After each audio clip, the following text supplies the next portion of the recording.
Hey everyone, and welcome back. Today we're going to continue our exploration of differential equations and focus a bit more on the details associated to systems of first-order linear differential equations. So what we're going to do today is primarily just focus on the two equation case, because if you can solve the two equation case, you can probably solve the n equation case as well. So what we're going to do is we're going to have two differential equations, in particular x prime of t is equal to some function of x, y, and t, and y prime of t, which is just going to be another function of x, y, and t. And in this particular expression, we're assuming that x is a function of t, and y is also a function of t, and t can be viewed as, say, a parameter similar like we did with parametric equations. So what do we exactly know, and do we have any special cases for this type of systems of differential equations? So a couple little definitions, I guess you could say. So if t, the parameter, is absent from f and g, then we say that the system is called an autonomous system of ODEs. So an autonomous system of ODEs, right? So if we have a system of autonomous differential equations, then what we're going to have is x prime of t is equal to f of xy for some f, and y prime of t is equal to g of xy for some g. And if that is the case, so we can look at a particular example of this. This would look like, say, x squared plus y squared plus x plus y, and that's going to be equal to, say, x squared minus y squared plus x plus 3y. So that would be a first order system of, in this case, nonlinear autonomous differential equations, right? So autonomous differential equations, because you don't see t anywhere explicitly mentioned on the right-hand side of your x prime, y prime, so that's what we call autonomous. And generally speaking, autonomous differential equations are a lot easier to solve than non-autonomous systems of differential equations. So let's look at probably the most easiest type of autonomous differential equations, and that's the constant coefficient linear system of differential equations, which we already solved last time, but let's just do a quick review. So x prime is equal to, let's say, 4x minus y, and y prime is equal to 2x plus y. Let's make that a 2. So x prime of t equals 4x minus y, and y prime of t is equal to 2x plus y. So how many solutions are we going to be aiming for? So keep in mind, a first order system of two equations is practically like a second order ordinary differential equation, which we know is going to have two independent solutions. And when we talk about independent solutions, we're referring to the Wronskian of those solutions. So before we get into the actual methodology of solving these types of equations, let's just first discuss how we're going to verify solutions of differential equations for systems. So let's assume that we want to verify that xy1 equals e to the 3t, and also xy2, which is equal to e to the 2t and 2 e to the 2t, are solutions. So how are we going to verify that these vector functions are solutions to this system of differential equations? So how are we going to do that? So what we're going to do is we're going to, first off, let's try our xy1, which is equal to e3t, e3t. So that means x equals 3t and y equals 3t. Both will satisfy this. So if we differentiate this vector valued function, what we're going to get is we're going to get 3e to the 3t and 3e to the 3t. Right, so that's the derivative, right? So we want to make sure that the left-hand side equals the right-hand side. So what would the right-hand side be? So we're going to have that 4x minus y is equal to something, and 2x plus y is also going to be equal to something. So that's going to give us 3e to the 3t and 3e to the 3t. And notice that these are equal to each other for all t in the set of real numbers. right? So that means xy1 is a solution to the differential equation. And we can do the same for the other one. So xy2, which was given to be e to the 2t, and 2e to the 2t, is going to give us the vector derivative of that vector valued function is going to be equal to 2e to the 2t and 4e to the 2t. And that's going to be equal to the right-hand side, hopefully.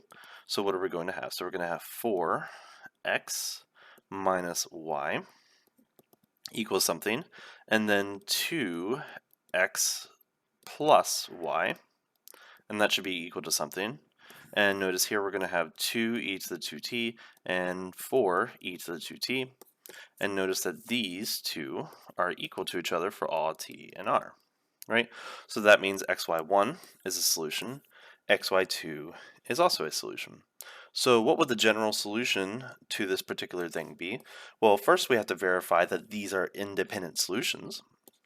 So let's see how we're going to verify independence for the systems of differential equations case. So the Wronskian for this is going to be equal to the determinant of our first solution and our second solution. So in this case, this is going to be equal to the determinant of x1, y1 and x2, y2. So this is the first vector valued function. This is the second vector valued function. So in our particular case, that's going to be the determinant of e to the 3t, e to the 3t, so that was our first, and then e to the 2t and 2e to the 2t, right? And that's our second vector valued function. So this is going to be equal to 2e to the 5t minus e to the 5t, which is going to be equal to e to the 5t, which we know is not equal to 0 for all t in the set of real numbers. So since we have that this vectored valued function e3t, e3t, and this other vector valued function e2t, 2e to the 2t are independent vectored functions, then one can propose that, okay, well maybe any linear combination of these two vectored functions is the general solution of the associated autonomous system of differential equations, and you would be right. But that's at least how, if somebody were to propose a vectored valued function as a solution, how you would be able to verify it, and pretty much how to establish the independence between those two or potentially more solutions. So let us make clear a very subtle classification of systems of differential equations, and that's autonomous systems and homogeneous versus inhomogeneous systems, right? So we have four concepts floating around here, so let's just make sure that they're clear. So the general structure for at least a two equation or two unknown system of differential equations is fxyt and y prime t is equal to g of xyt. So that's the most general form for a first order system. And if we want to turn this into, say, an autonomous system of differential equations, then you would just have x prime of t is equal to some function of x and y with no t explicitly mentioned, and y of t, which is equal to g of xy, and that would practically be your autonomous differential equation. Also, we can write this as a potentially homogeneous or non-homogeneous differential equation. So if we want to write this as an inhomogeneous differential equation, then that means you can write this in the form x prime of t is equal to some function of x and y plus some other function, let's call it fi of t, and then y prime of t will be equal to some other function gxy plus some other function gi of t.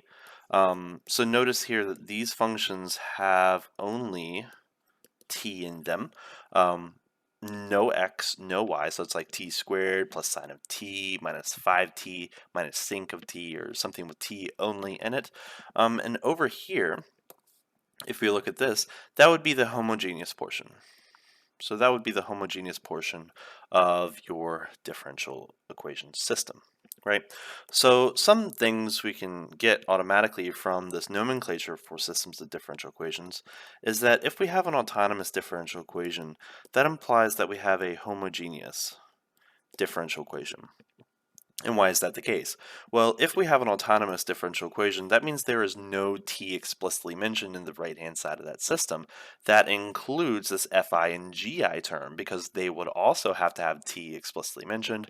But if it doesn't have t explicitly mentioned, that means these functions fi and gi are both identically equal to 0.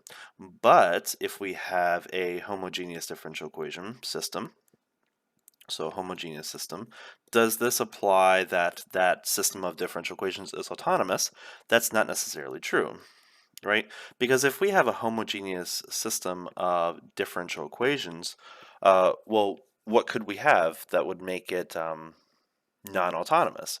So keep in mind, homogeneous is that we have a function of t only, right? So it's possible, for an example of this, we can have x prime of t is equal to, let's say, t squared x squared plus txy plus y there.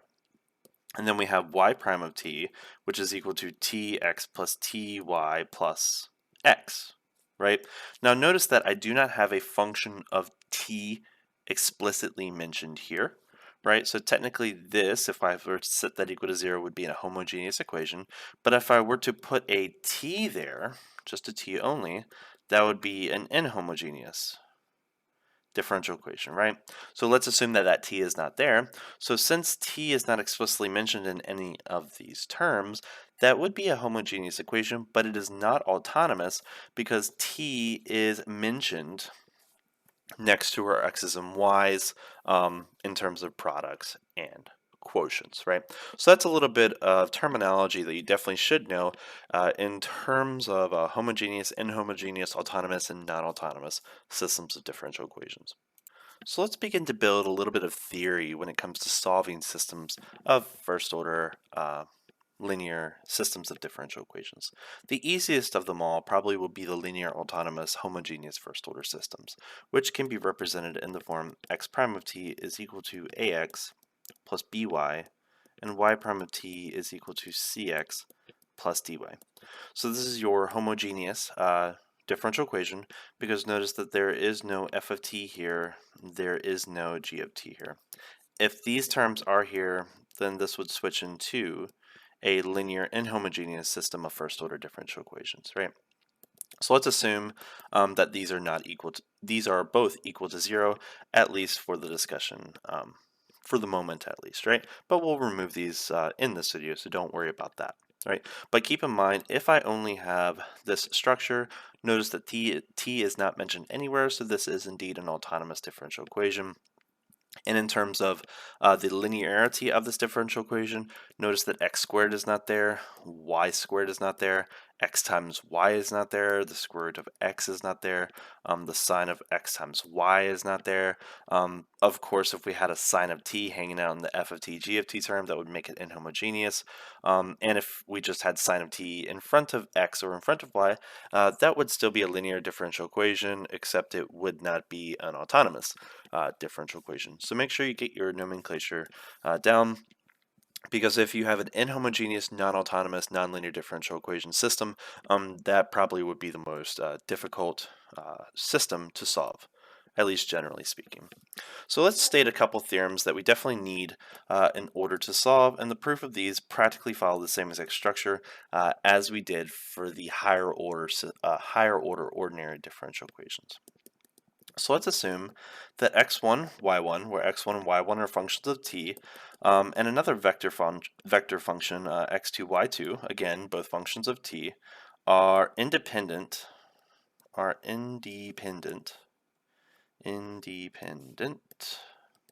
solutions of the homogeneous, autonomous, first order system of ordinary differential equations, right? Then xy, the homogeneous solution, or generally the general solution of this, we can call it yg for now, is equal to c1 x1 y1 plus c2 x2 y2, where x1 y1 and x2 y2 are eigenvectors. of the coefficient matrix.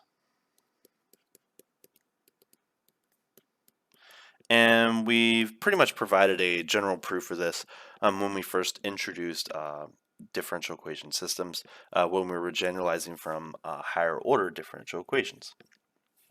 And we can build this for the inhomogeneous case as well. So for the inhomogeneous case,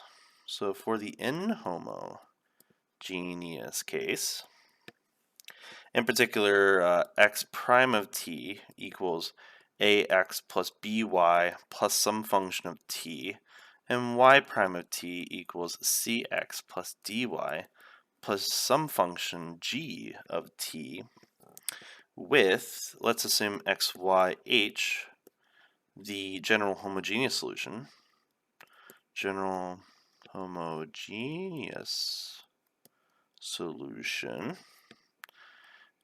and let's assume that x, y, p is a particular solution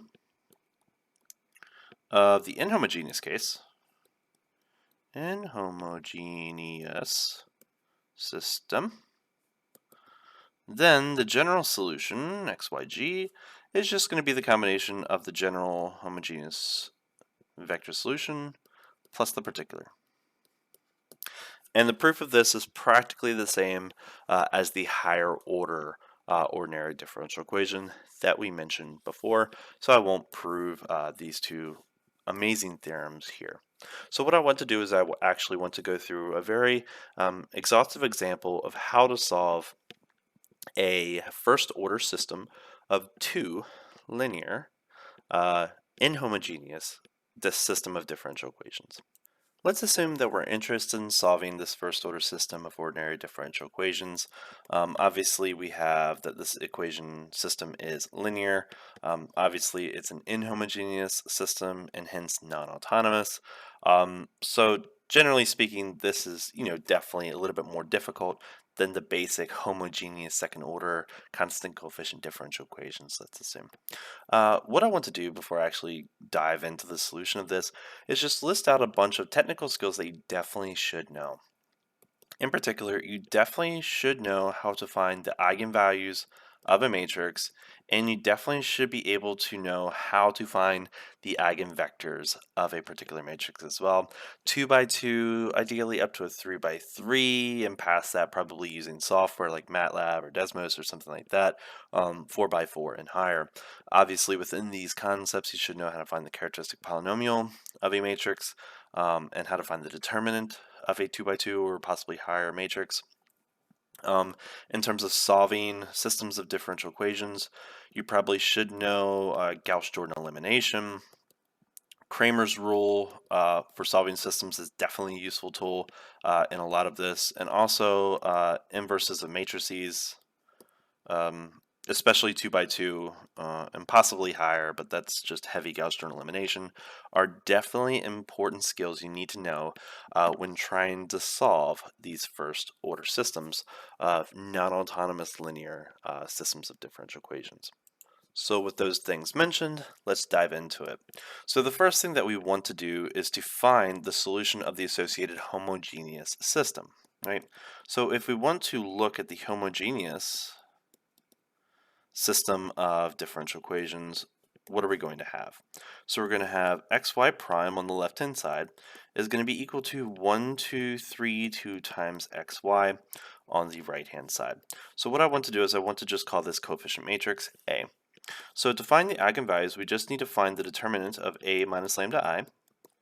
That's going to generate our characteristic polynomial for our coefficient matrix, which is just the determinant of the matrix 1 minus lambda, 2 minus lambda, 2, and 3.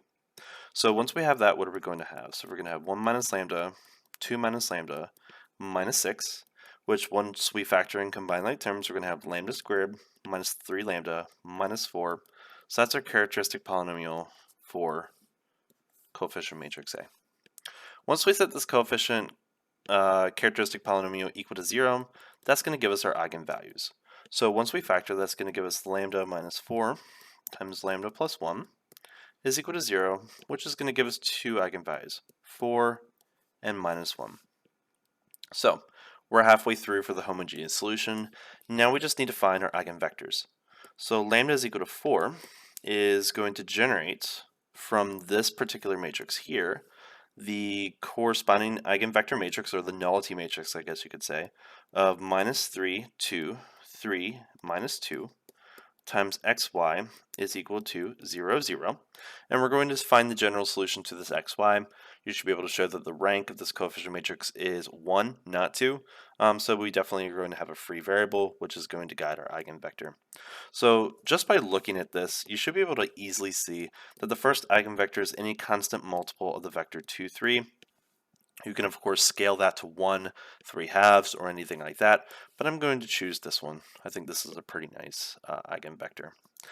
Similarly, if you choose or focus on eigenvalue, who's my other eigenvalue? -1.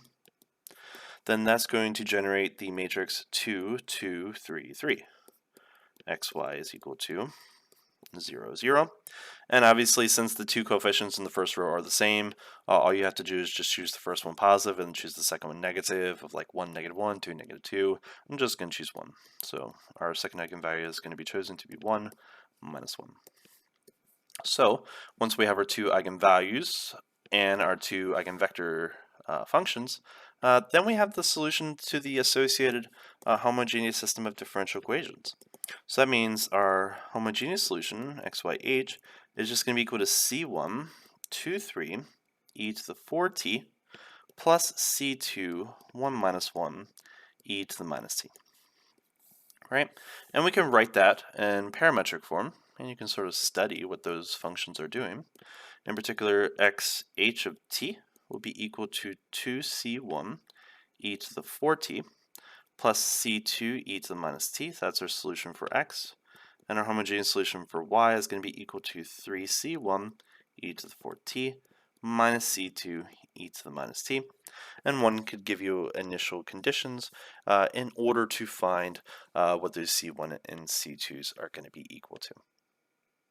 Now that we have our homogeneous solution, now we need to find a particular solution to this inhomogeneous equation and then add the homogeneous to that particular to get the general. So keep in mind, our original differential equation was x prime is equal to x plus 2y, y prime is equal to 3x plus 2y, plus some inhomogeneous term t minus 1 minus 5t minus 2. So notice that we have the first derivative of x and first derivative of y generating a linear function for an inhomogeneous term. So a really good guess for the inhomogeneous structure for xp and yp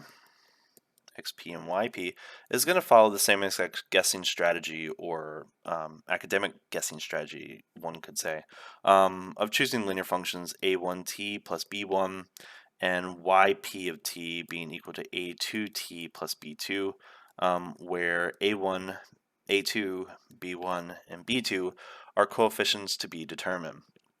So if we define xp, yp to be these linear functions, it's trivial to show that x prime of p of t is just a1, and then yp prime of t will just be a of 2. Once we have xp, yp, x prime p, and y prime p, then we're just going to substitute these things into our inhomogeneous equation and see if we can find out what a1, b1, a2, b2 are all equal to in that particular form. So once we do that, what are we going to get? So x prime is equal to a1 and y prime is equal to a2. So we're going to have a1 equals and a2 equals for our systems for a1, a2, b1, b2. And then we're going to have what? So we're going to have x, which is a1, plus 2a2. Actually, let's not skip any terms here. So let's just do a1t plus b1. And then let's distribute our 2 into our y. So we're going to have 2a2t plus 2b2. And then we're going to have our plus t minus 1 at the end. And then let's distribute our 3 into the x on our second equation. So we're going to have 3a1t plus 3b1. And then we're going to have distribute our 2, so 2a2t plus 2b2. And then we're going to have plus minus 5t minus 2 to be our inhomogeneous term on our second equation. So once we have that, then we're going to cluster our t's together. So there's a t, there's a t, there's a t, there's a t, there's a t, and there's a t, and we're going to cluster our constants together as well. And this practically follows a similar pattern to power series solutions. So we're going to have a1 is equal to a1 plus 2a2 plus 1 times t plus the constant term b1 plus 2b2 minus 1. Then we're going to have a2, which is equal to 3a1 plus 2a2 minus 5 times t. And then we're going to have 3b1 plus 2b2 minus 2. Right? So notice how many equations do we have here. So notice that these underlying terms must both be equal to 0 because we do not have any t terms on the left-hand side of these equations, and these underlying green terms must be equal to a1 and a2 respectively. So we have four unknowns, a1, a2, b1, b2, and these four equations. So we should be able to solve the systems of equations for our conditions. So let's build our system. So first off, we're going to have a1 plus 2a2 plus 1 is equal to 0. And we're going to have 3a1 plus 2a2 minus 5 is equal to 0. So that comes from our purple underlined terms. And then we're going to have b1 plus 2b2 minus 1 is equal to a1. And 3b1 plus 2b2 minus 2 is equal to a2. Now we're going to shift all of our a1, a2, b1, b2s to the left-hand side, shift all of our constants to the right-hand side, and form a matrix equation. So what I like to do is first off, agree with yourself the order that you want these coefficients to appear. I'm going to do a1, b1, and then a2, b2, but you can order these in whatever order that you prefer. Just keep consistent. So if you go about it in this fashion, you're going to have coefficients 1, 0, 2, 0. Notice that the first equation doesn't have any b's in it. Same with the second equation. We're going to have 3, 0, 2, 0 with associated coefficients minus 1 and positive 5. And then notice that a1 is going to shift to the left and become negative. Same with a2 in the next one. So we're going to have minus 1, and then we're going to have 1, and then 0, and then 2. Notice that that 0 is associated to a2 because there's no a2 in equation 3. And then we're going to have a1, well there's no a1 in equation 4, and then a2 is going to become negative 1, and then we're going to have 3 and 2 for b1 and b2 respectively, with coefficients 1 and 2. So, once we have this equation, then we hope we didn't make any mistakes and hope this is solvable. So this is a 4x4 matrix, so one should be able to show that the determinant is equal to minus 16. So since it's not equal to 0, this vector of coefficients exists and is unique. Using some Gaussian elimination or some Cramer's rule, depending on whatever you prefer, one should be able to show, with some extensive work, a1, b1, a2, b2, the solution vector transpose, is equal to 3 minus 2 minus 2 and 3. Pretty numbers, actually. So that means what? So that means our particular solution, xyp, is equal to 3t minus 2 minus 2t plus 3. So once we have our particular solution, then we can find our general solution to our original. So that means our general solution for x will be 2c1 e to the 4t plus c2 e to the minus t plus 3t minus 2, and yg of t will be equal to 3c1 e to the 4t minus c2 e to the minus t minus 2t plus 3. And that gives you the general solution to the original inhomogeneous, non-autonomous, first-order system of ordinary differential equations. Of course, that entire solution is fun and exciting. We can still take it one step further. Let's assume that we have an initial condition, such as x of 0 is equal to minus 3, and y of 0 is equal to 5. Let's assume that we don't want to use Euler method or RK4 method to approximate the solution, but we want the exact solution for this initial value problem. So what we're going to do is we're going to begin by substituting these into our original.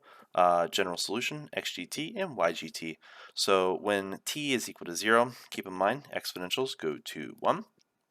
And our xg and yg values when t is equal to 0 is equal to minus 3 and 5 respectively. So once we get that, we're going to have minus 3 is equal to 2c1 plus c2, and then minus 2 because that 3t disappears. And then we're going to have 5 is equal to 3c1 minus c2. That minus 2t disappears, just leaving us with 3 on the right-hand side. Rearranging this into a system for c1 and c2 is going to give us the equation 2, 1, 3 minus 1 times c1, c2 is equal to minus 1, 2. This is a very friendly 2x2 systems of differential equations, so you should be easily able to solve it. Notice that the determinant for this particular matrix is equal to minus 5, so this coefficient vector c1, c2 exists and is unique. Once you perform Cramer's rule or whatever method that suits your fancy, you can find that c1, c2 will be equal to 1/5 and minus 7/5. So, now that we have our coefficients for our exact particular solution, what we have here is that x of t will be equal to 2/5 e to the 4t minus 7/5 e to the minus t plus 3t minus 2 for x, and then y of t will be equal to 3/5 e to the 4t minus 7/5 e to the minus t minus 2t plus 3, and that is your exact particular solution to your system. Doesn't that make you smile? One more thing we can do, we can graph this, because this is just a parametric function. So if you plug in a bunch of t's range from minus infinity to infinity, let this be x and let this be y for example, one can verify that the solution pretty much looks like this. I'm not going to put arrows on it because, as you probably already know with parametric functions, the direction for which you trace this curve is very important. So when t is equal to minus infinity, the point is going to be located somewhere down here. So t is equal to minus infinity, and when t is equal to positive infinity, we're way up there. Right? To get some point of references, once you plug in some functions, values, that's approximately equal to minus 10, and that's approximately equal to positive 5. And that's the trajectory for this particular particle. So you're like, okay, my particle behaves like this thing, which is the x plus 2y, 3x plus 2y, with the inhomogeneous terms at the end. Where is my particle in terms of x and y at any time t? Now that we have that particular parametric function, then we can graph it, and we get this particular type of solution, which I think is pretty neat. So the last thing that I want to close this video with today is the question, can we use Laplace transforms to solve systems of differential equations? Obviously, since I'm asking the question, the obvious answer will be yes. So let's do a different differential equation. Let's make this homogeneous because if you know how to use Laplace transforms for higher order, you know how to deal with the inhomogeneous already. So let's look at xy prime is equal to minus 2 minus 3, 1 minus 2 times xy with the initial condition that x of 0, y of 0, which some people might write as xy subscript 0, is equal to 1, 1. So what I'm going to do is I'm going to take the Laplace transform of my first differential equation and the Laplace transform of my second differential equation and use all of the properties of Laplace transforms that I know. So once I have that, I'm going to have the Laplace transform of x prime will be equal to omega times the Laplace transform of x and then minus 1, because that's the identity for the Laplace transform of a derivative. It's just omega times the Laplace transform of the solution minus the initial condition of x, which is given to be 1. And then what I'm going to have is the right-hand side, which is going to be equal to minus 2 times the Laplace transform of x, and then minus 3 times the Laplace transform of y. Similarly, for the second equation, I'm going to have the Laplace transform of y prime, which is of course equal to w times the Laplace transform of y minus its initial condition, which is also 1. And that's going to be equal to the Laplace transform of x minus 2 times the Laplace transform of y. Keep in mind, when I write the Laplace transform of x, that's the Laplace transform of some unknown function of t. And when I write the Laplace transform of y, that should be interpreted as the Laplace transform of another function of t, and both are going to some function of omega and some other function of omega in the frequency domain. Right? So I have a system of equations in terms of the Laplace transform of x and y. So what I want to do is I want to move my Laplace transform of x to the left-hand side, also move the Laplace transform of y to the left-hand side, Laplace transform x to the left, Laplace transform of y to the left, and I'm going to move my constants minus 1 to the right-hand side and combine like terms and factor. So once I have that, I'm going to have omega plus 2 times the Laplace transform of x plus 3 times the Laplace transform of y is equal to 1, and then minus 1 times the Laplace transform of x plus omega plus 2 times the Laplace transform of y, and that's all equal to 1. So once I have this, then I can write this as a typical system of differential equations, in particular omega plus 2, 3 minus 1 omega plus 2 times the Laplace transform of x, Laplace transform of y, and that's equal to 1 and 1. So this is my coefficient matrix A, which is of course equal to a function of omega. So the determinant of A of omega will be equal to omega plus 2, the quantity squared, minus plus 3. So that determinant should look very familiar to a function's reciprocal in the frequency domain, and we'll get there in just a moment. So once we have that, what are we going to have? So we're going to have the Laplace transform of x, the Laplace transform of y, is equal to the determinant omega plus 2 squared plus 3 times the inverse of that matrix, so switch the diagonal entries, they don't really switch, and negate the off-diagonal entries, times 1, 1. Multiply those vectors out, so this vector times that vector, and then divide by the determinant, and then that vector times that vector again, get the second row. So once you have that, and then equate values of the vectors, you're going to have the Laplace transform of x will be equal to omega minus 1 over that denominator. And then the Laplace transform of y, which will come out to omega plus 3 over omega plus 2 squared plus 3. And obviously some algebra was used to get here, which I'm not showing. So everyone should already know how to find the inverse Laplace transform of these functions. Obviously, since it's an omega plus 2, that's obviously a shift in the frequency domain, which means it's a product of an exponential function in the time domain in this particular case. I'm not calling it spatial, I'm calling it the time domain since it's a function of t. And obviously, since it's an omega squared plus 3, once we decompose into omega over the bottom and 1 over the bottom, we're just going to have a linear combination of cosine and sine. And you can just work out those coefficients to get those coefficients and what they should be. So once you invert, what you're going to have is x of t is equal to e to the minus 2t, so that's that shift term, and then the cosine sine term. So it's going to be, so since that's 3, that's the square root of 3t, then some coefficient, square root of 3 sine of the square root of 3t, and then y of t is going to follow the same pattern, so e minus 2t, and then we're going to have some cosine, so cosine square root of 3t plus square root of 3 sine square root of 3t. And that is your particular solution to the first order system of differential equations. So that's pretty neat. Obviously, you probably would want to sketch the graph of the solution. One important thing to notice here is that as t goes to infinity, both of those exponentials go to 0.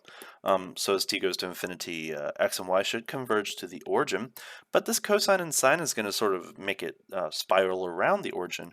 And indeed, that's what it does. So once you actually plot out some points for this parametric function, what you're actually going to see is something along this type of behavior. Right? So let's sketch out the direction for this little spiral. So these are the directions of the contour. All right, so getting closer and closer. So t equals minus infinity is on the outer tail, and when we're closer to the origin, that's when t is equal to positive infinity. So it's almost like a little sink or a inwards spiral. But those are some of the foundations for how to solve systems of first order linear ordinary differential equations. A lot more to be said about these things, but we'll work on them at a later time. Hope you enjoyed this video, and I'll see you then. Take care.